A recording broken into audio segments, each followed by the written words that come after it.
Hey everyone, welcome back to my channel. This next movie is a gut wrenching one and is exactly why it is one of my favorite movies to watch. I had watched it when it initially came out, but I didn't have my channel back then. I watched it recently and I would like to throw my thoughts out there. If you like my content, consider sharing and subscribing. So let's get into it. Let's talk about Manchester by the Sea. There will be spoilers, so beware.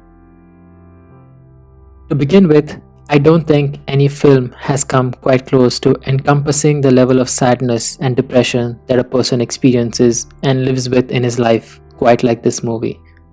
If you disagree with this statement, please mention down below a film that you watched in the comment section and I'll be sure to watch it and cover it. In my view, filmmakers and or big studios tend to avoid films like these in mainstream cinema as they aren't entertaining to the general audience, as they have to consider global audiences. And who wants to go to the cinema only to be reminded of how your own life is hitting you in the shins with a metal pipe?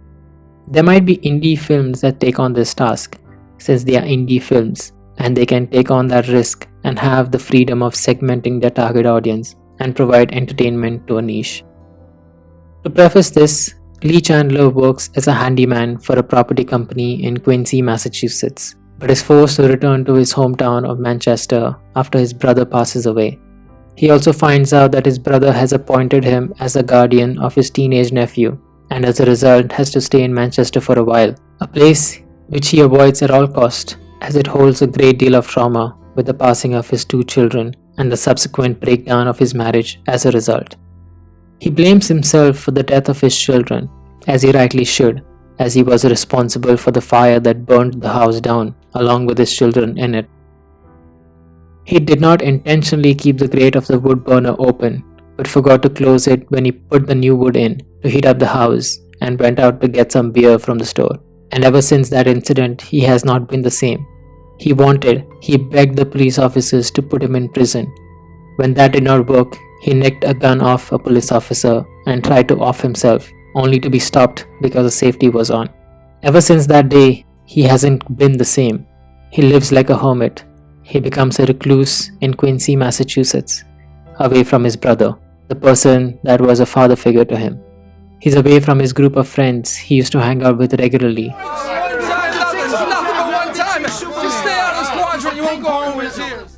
and carries the weight of that tragedy everywhere he goes as punishment and lives in exile. With the death of his brother, he has to return to this place of terrible memories, and it's hell for him as his ex-wife, his friends and family are all triggers that remind him of that tragedy. And now he's tasked with being a guardian to yet another kid, his brothers. As the movie progresses, we are shown the events that put a strain on Lee's stoic, brooding exterior. Things are not going according to his wish, and at last he finally loses his composure after a bar fight which he instigated in order to let go of some steam. And as his friend's wife is cleaning his bruises, he just breaks down. We are also shown the relationship that Lee develops with his nephew. We see that his nephew processes loss in a different way than Lee.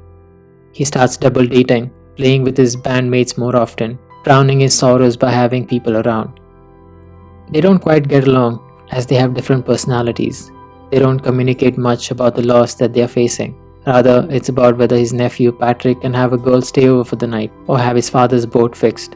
For Lee, it's about getting the funeral program in order and having to deal with Patrick's tantrums and not having his father be kept in the freezer for the winter because the ground is too frozen to dig.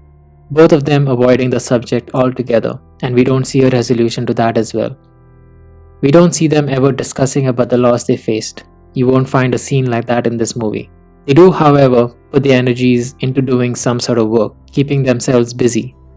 A subtle way of letting us, the audience, know that the pain and grief does not really go away. You just have to do what you do to make it through the day.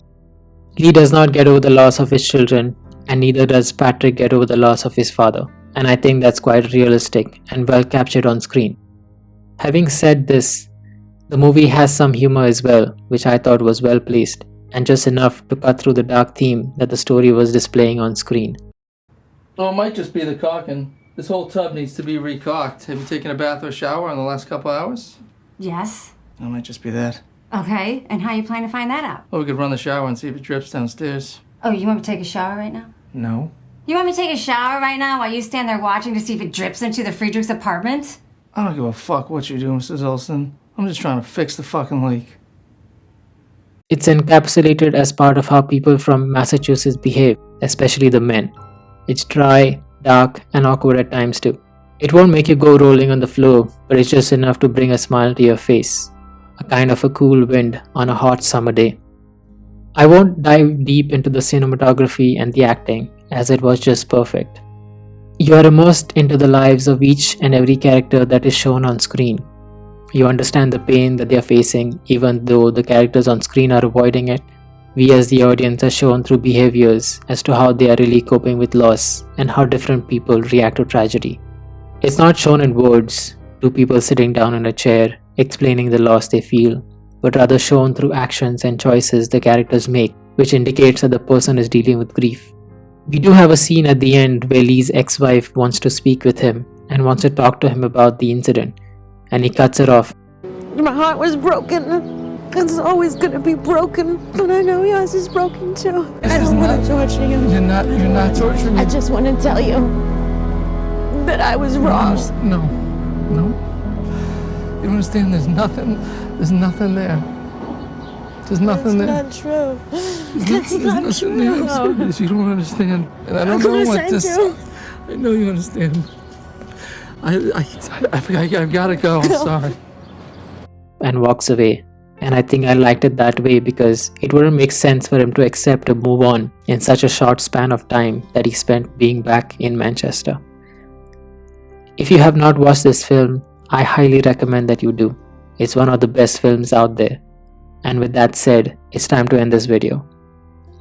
If you think I might have missed any other interesting detail in the movie, please share it down in the comments, and I will see you all in another video. Bye bye.